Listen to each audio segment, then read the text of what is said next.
삶은 계란 건강식인 줄 알았죠. 그런데 이 음식이랑 같이 먹으면 몸속에서 독이 됩니다. 여러분, 혹시 아침에 삶은 계란 드시고 계신가요? 아마 이 방송을 듣고 계신 분들 중 절반 이상은 고개를 끄덕이실 겁니다. 계란은 완전 식품이다. 하루 한두 개는 꼭 먹어야 한다. 근육에도 좋고 혈관에도 좋다. 우리는 그렇게 배워왔습니다. 그런데 오늘은 조금 불편한 이야기부터 해야겠습니다. 여러분이 건강을 위해 매일 챙겨 드시는 그 계란이 어떤 음식과 만나느냐에 따라 약이 될 수도 있고 반대로 몸을 망치는 독이 될 수도 있다는 사실입니다. 특히 예순을 넘기신 분들, 요즘 속이 더부룩하고 가스가 차고 소화가 예전 같지 않다고 느끼신다면 오늘 이야기는 꼭 끝까지 들어주셔야 합니다. 지금 이 순간에도 아침에 드신 계란 때문에 여러분의 위장 안에서 또 콩팥에서 조용히 문제가 만들어지고 있을 수 있기 때문입니다. 오늘 방송의 핵심은 단순합니다. 계란을 먹지 말라는 이야기가 아닙니다. 계란을 절대 같이 먹으면 안 되는 음식 3가지, 그리고 반드시 시간을 띄워야 하는 조합을 알려드리는 것입니다. 특히 마지막 3번째는 대한민국 사람이라면 거의 매일 아무 생각 없이 함께 하는 습관이라 더더욱 위험합니다. 이 방송 하나만 제대로 기억하셔도 수술대에 오를 일을 피할 수 있고 약을 늘릴 필요도 없어질 수 있습니다. 자, 그럼 왜 나이가 들수록 음식 조합이 중요해지는지부터 짚고 가겠습니다. 나이 들수록 위장은 화학 공장이 아니라 낡은 기계가 됩니다. 우리 몸의 위장은 단순히 음식을 담아두는 주머니가 아닙니다. 수많은 효소와 위산이 작동하는 아주 정교한 화학 공장입니다. 젊을 때는 이 공장이 정말 성능이 좋았습니다. 아무 음식이나 막 섞어 먹어도 어떻게든 분해해서 처리해냈습니다. 하지만 예순이 넘어가면 상황이 달라집니다. 위산 분비는 젊을 때의 절반 이하로 줄어들고 단백질을 분해하는 효소의 힘도 약해집니다. 마치 30년, 40년 쉼 없이 돌아가던 기계가 이제는 삐걱거리기 시작하는 것과 같습니다. 이 상태에서 서로 성질이 맞지 않는 음식 2가지가 동시에 들어오면 위장은 이를 포기합니다. 그 결과가 무엇이냐? 소화되지 못한 음식이 위장 안에서 굳고 썩고 덩어리가 됩니다. 그리고 그 덩어리는 단순한 불편함으로 끝나지 않습니다. 혈관을 타고 염증을 만들고 결국 콩팥, 즉 신장에까지 부담을 줍니다. 자, 이제부터 계란을 순식간에 독으로 바꿔버리는 첫 번째 음식 이야기를 하겠습니다. 첫 번째 상극 음식, 달콤해서 더 위험한 과일, 감. 이 음식은 가을만 되면 누구나 즐겨 드십니다. 단감, 홍시, 곶감 모두 여기에 해당됩니다. 지금 놀라신 분들 많으실 겁니다. 감은 부드럽고 달고 소화 잘 되는 과일이라고 알고 계셨을 테니까요. 특히 아침에 삶은 계란 먹고 후식으로 홍시 하나 드시는 분들 정말 많습니다. 하지만 의학적으로 보면 이 조합은 위장의 돌을 만드는 최악의 선택입니다. 감에는 탄닌이라는 성분이 아주 많습니다. 이 탄닌이 계란의 고단백질과 만나면 위장 안에서 무슨 일이 벌어질까요? 단백질이 마치 시멘트처럼 굳어버립니다.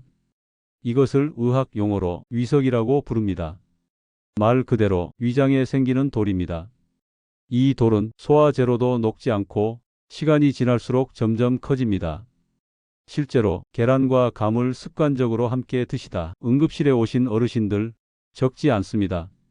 처음에는 속이 더부룩하고 가스가 차는 정도입니다. 대부분 이렇게 생각하십니다. 나이 들어서 그렇지 뭐. 그러다 어느 날 칼로 찌르는 듯한 폭통이 오고 그제서야 병원에 오면 이미 위장 안이 꽉 막혀 있는 경우가 많습니다. 특히 공복 상태에서 계란과 감을 함께 드시면 이 반응은 훨씬 더 강해집니다. 왜냐하면 공복에는 위산 농도가 높아 단백질과 탄닌의 결합이 더 빠르고 강하게 일어나기 때문입니다. 정리하겠습니다. 감 자체가 나쁜 음식이 아닙니다. 계란도 마찬가지입니다. 문제는 같이 먹는 것입니다. 계란을 드셨다면 감은 최소 2시간, 가능하면 3시간 뒤에 드셔야 합니다. 이 시간 차이 하나가 여러분의 위장을 살릴 수도, 수술대에 올릴 수도 있습니다. 두 번째 상극 음식, 건강식이라고 믿었던 두유. 두 번째는 더 충격적일 수 있습니다. 왜냐하면 이 음식은 계절과 상관없이 1년 내내 드시기 때문입니다. 바로 두유입니다. 검은콩 두유, 무가당 두유, 혈당 걱정 없다고 박스로 사다 놓고 드시는 분들 많으시죠? 계란과 두유, 겉으로 보면 완벽한 단백질 조합처럼 보입니다. 하지만 결과는 정반대입니다. 콩에는 트립신 억제 성분이 들어 있습니다. 이 성분은 단백질을 분해하는 효소의 일을 방해합니다. 계란만 먹으면 몸이 어떻게든 처리합니다. 두유만 마셔도 마찬가지입니다. 하지만 이 둘이 동시에 들어오면 소화효소가 과부하를 일으킵니다. 결국 단백질은 흡수되지 못하고 대부분 몸 밖으로 빠져나갑니다. 쉽게 말해 열심히 챙겨 드신 단백질을 그냥 변기로 흘려보내는 꼴입니다. 특히 어르신들 중에 근육을 늘리려고 아침마다 계란과 두유를 함께 드시는 분들, 오히려 근육이 줄어드는 경우가 많습니다.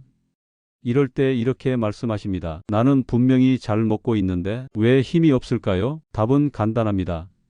흡수가 안 되기 때문입니다. 두유를 드시고 싶으시면 계란과는 시간을 띄우십시오.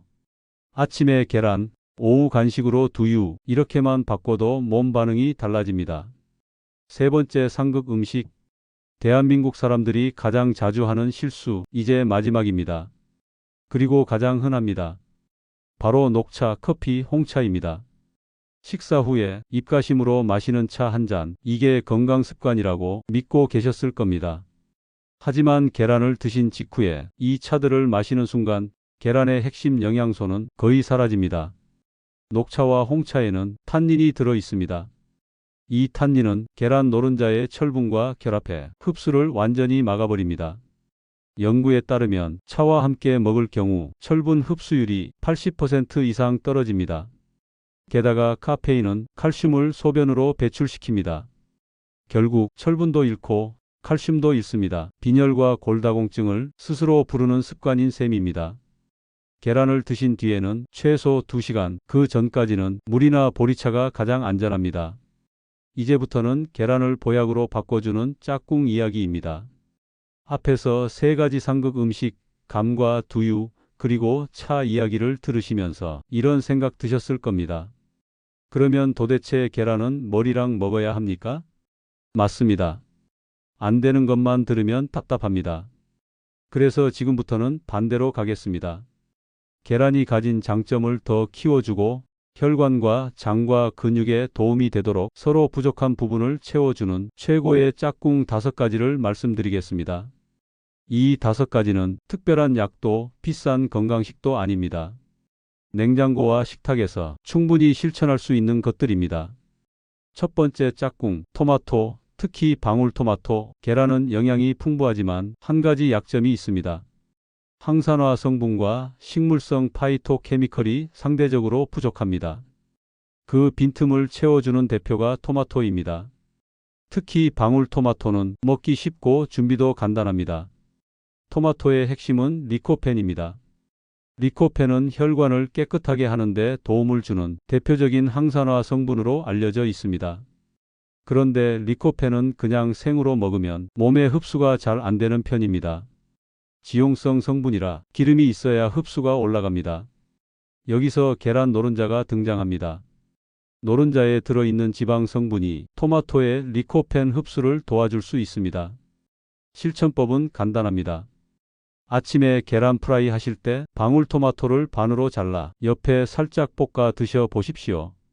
계란 하나가 단순한 반찬이 아니라 혈관을 위한 아침 식사로 바뀝니다. 두 번째 짝꿍, 브로콜리. 여기서부터는 제가 특히 강하게 추천드립니다. 계란은 완전 식품이라고 불리지만 딱 2가지는 부족합니다. 비타민 C와 식이섬유입니다. 바로 이 2가지를 브로콜리가 채워줍니다. 브로콜리는 비타민 C가 풍부하고 식이섬유도 많습니다. 시니어가 계란만 꾸준히 드시면 단백질은 채워지지만 변비로 고생하는 경우가 생깁니다. 특히 물을 적게 드시는 분들은 더 그렇습니다. 이때 브로콜리를 살짝 데쳐서 같이 드시면 장운동이 훨씬 편해질 수 있습니다.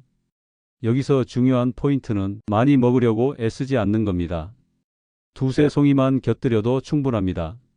그리고 이건 혼자 사시는 분들께 특히 좋은데 냉동 브로콜리를 쓰면 준비가 거의 필요 없습니다. 전자레인지나 끓는 물에 살짝만 익혀도 계란과 궁합이 좋습니다. 세 번째 짝꿍, 아보카도. 아보카도는 처음엔 부담스러워 하시는 분들도 많습니다. 기름지지 않나, 살찌지 않나? 그런데 아보카도의 지방은 대체로 불포화지방산 쪽입니다. 식단 전체의 균형 속에서 적당량 섭취하면 오히려 혈관 건강에 도움이 될 수 있다는 관점이 있습니다. 계란 노른자에 콜레스테롤이 있다고 해서 걱정하시는 분들 많죠. 하지만 중요한 건 콜레스테롤이라는 단어 하나만 보고 무조건 피할 게 아니라 전체 식단과 개인 건강 상태를 같이 봐야 한다는 겁니다. 아보카도는 계란과 함께 먹으면 포만감이 오래가고 혈당이 급하게 출렁이는 것을 줄이는 데도 도움이 될 수 있습니다. 방법은 어렵지 않습니다. 아보카도 반 개를 얇게 썰어 계란과 같이 드시거나 통곡물빵 위에 올려 함께 드시면 됩니다. 네 번째 짝꿍, 우유. 여기서 많은 분들이 묻습니다. 두유는 안 된다면서 우유는 괜찮습니까? 우유는 성분이 다릅니다. 우유에는 계란 단백질과 함께 섭취했을 때 아미노산 조합을 보완해주는 측면이 있습니다. 즉, 단백질을 많이 먹는 게 중요한 게 아니라 내 몸이 쓰기 좋은 형태로 흡수되고 활용되느냐가 중요합니다. 특히 아침에 계란만 먹으면 목이 막히고 넘기기 힘들다는 분들이 있는데 이때 우유 한 잔이 부드럽게 도와주는 경우가 있습니다. 물론 유당불내증이 있거나 우유가 맞지 않는 분들도 있으니 이 부분은 본인 몸 반응을 기준으로 하셔야 합니다. 다섯 번째 짝꿍, 통곡물, 현미밥, 통곡물빵. 마지막은 실제로 가장 현실적인 짝꿍입니다. 아침에 단백질만 먹으면 처음엔 좋다가도 금방 기운이 빠지는 분들이 있습니다. 우리 뇌는 아침에 일정 수준의 에너지를 필요로 합니다. 그 에너지를 설탕이나 빵으로 급하게 채우면 혈당이 출렁이고 오히려 더 피곤해질 수 있습니다. 그래서 계란과 함께는 현미밥, 오트밀, 통곡물빵 같은 복합 탄수화물이 좋습니다. 에너지가 천천히 올라가고 오래 유지됩니다. 결국 계란의 단백질은 근육을 지키고 통곡물은 하루를 버틸 연료를 주는 완성형 조합이 됩니다. 정리해 보겠습니다. 계란을 살리는 5가지 짝꿍, 토마토, 브로콜리, 아보카도, 우유, 통곡물. 여기서 한 가지만 고르라고 하면 저는 브로콜리를 가장 먼저 권하겠습니다. 이유는 단순합니다. 시니어에게 가장 흔한 문제인 변비와 소화, 그리고 영양 균형을 가장 현실적으로 도와주기 때문입니다. 다음은 조리법입니다. 계란을 어떻게 먹느냐가 소화와 혈관을 가릅니다. 자, 이제 중요한 질문으로 넘어갑니다. 계란을 삶을 때 완숙이 좋습니까? 반숙이 좋습니까? 많은 분들이 완숙이 안전하고 반숙은 위험하다고 생각하십니다. 그런데 시니어에게는 이 이야기가 조금 다르게 들어가야 합니다. 완숙을 너무 오래 하면 노른자 주변이 초록색으로 변하는 걸 보셨을 겁니다. 이 상태는 맛도 퍽퍽해지고 소화도 더 부담스럽게 느껴질 수 있습니다. 반대로 완전히 날 것에 가까운 상태는 개인에 따라 속이 불편하거나 식품 안전 측면에서 부담이 될 수 있습니다. 그래서 현실적인 답은 흰자는 충분히 익히고 노른자는 촉촉하게 남기는 정도, 즉 반숙 쪽이 대부분의 분들에게 소화가 편한 편입니다. 그리고 중요한 건 시간입니다. 끓는 물에 넣고 너무 오래 두지 말고 정해진 시간에 꺼내는 것이 핵심입니다. 계란을 보약으로 만드는 마지막 조건, 조리시간, 걷기, 그리고 물입니다. 앞에서 계란의 짝꿍 음식까지 정리해 드렸습니다. 이제 정말 중요한 마지막 단계로 가겠습니다. 아무리 좋은 음식 조합이라도 조리법과 식후 습관이 틀어지면 효과는 반감됩니다. 특히 시니어에게는 이 마지막 단계가 음식보다 더 중요할 수도 있습니다. 반숙이 가장 무난한 이유. 완숙도 날계란도 아닙니다. 계란을 삶을 때 대부분 이렇게 생각하십니다. 오래 삶을수록 안전하다. 그런데 나이가 들수록 이 공식은 그대로 적용되지 않습니다. 계란을 너무 오래 삶으면 노른자 가장자리가 회색이나 녹색으로 변하는 경우가 있습니다. 이 상태의 계란은 단백질이 과도하게 응고되어 위산이 약한 분들에게는 소화 부담이 커질 수 있습니다. 반대로 날계란에 가까운 상태는 개인에 따라 속이 불편하거나 식품 위생 측면에서 부담이 될 수 있습니다. 그래서 가장 현실적인 선택은 흰자는 완전히 익히고 노른자는 젤리처럼 촉촉한 상태입니다. 이 정도 상태의 계란은 완숙보다 소화 속도가 빠르고 노른자에 들어있는 중요한 영양 성분도 상대적으로 잘 보존됩니다. 안정적인 반숙을 만드는 기준, 방법은 단순합니다. 물이 끓은 뒤 계란을 넣고 정해진 시간만 지키는 것입니다. 너무 오래 두지 않고 일정 시간이 지나면 바로 건져 찬물에 식혀주면 껍질도 잘 까지고 식감도 안정됩니다. 중요한 것은 매번 비슷한 상태로 먹는 것입니다. 오늘은 완숙, 내일은 반숙, 이렇게 들쭉날쭉하면 위장도 그만큼 혼란을 겪습니다. 계란을 먹고 절대 바로 앉아 있지 마십시오. 여기서부터는 음식보다 습관 이야기입니다. 계란을 드시고 나서 바로 소파에 앉거나 다시 눕는 분들 생각보다 많습니다. 하지만 계란처럼 단백질 비중이 높은 음식을 드신 뒤에는 몸이 실제로 일을 많이 합니다. 이때 가장 좋은 습관은 가볍게 걷는 것입니다. 거창한 운동이 아닙니다. 운동복도 필요 없습니다. 집 앞을 한 바퀴, 동네 공원을 천천히 20분에서 30분 정도 걸으시면 충분합니다. 이 시간 동안 혈당이 급하게 오르는 것을 막아주고 허벅지 근육이 영양소를 흡수하는 데 도움을 줍니다.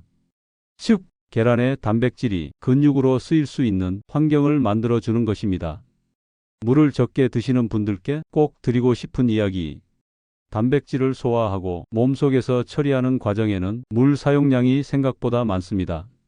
그런데 많은 어르신들이 화장실 가기 싫다는 이유로 물을 일부러 적게 드십니다. 이 습관은 콩팥에 가장 큰 부담을 줍니다. 아침에 계란을 드실 때는 미지근한 물 한 컵을 같이 드시는 것이 좋습니다. 그리고 식사 후에도 한 번에 많이 마시려고 하지 말고 조금씩 나누어 드시는 것이 몸에 더 편합니다. 물은 영양소를 나르는 수단입니다. 물이 부족하면 아무리 좋은 음식을 먹어도 제자리에 도착하지 못합니다. 여기까지 정리해 보겠습니다. 계란은 피해야 할 조합이 분명히 있고 살려주는 조합도 분명히 있습니다. 감, 두유, 차와는 시간을 띄우십시오. 토마토, 브로콜리, 통곡물과는 부담 없이 함께 하셔도 됩니다. 조리법은 과하지 않게 매번 비슷하게 먹은 뒤에는 조금 걷고 물을 충분히, 이것이 시니어에게 가장 현실적인 계란 섭취 공식입니다. 마지막으로 꼭 전하고 싶은 말이 있습니다. 아파서 후회하시는 분들보다 몰라서 후회하시는 분들이 훨씬 많다는 것입니다. 비싼 약을 못 사서가 아니라 잘못된 습관 하나를 오래 유지했기 때문입니다. 계란 하나도 어떻게 먹느냐에 따라 몸을 살릴 수도 있고 힘들게 할 수도 있습니다. 오늘 이야기 중 한 가지만이라도 내일부터 실천하신다면 그걸로 충분합니다. 건강한 노년은 갑자기 주어지는 선물이 아니라 매일 반복되는 선택의 결과입니다. 여러분의 식탁 위에 조금 더 편안한 아침이 오래 이어지기를 바라면서 오늘 이야기를 여기까지 전하겠습니다.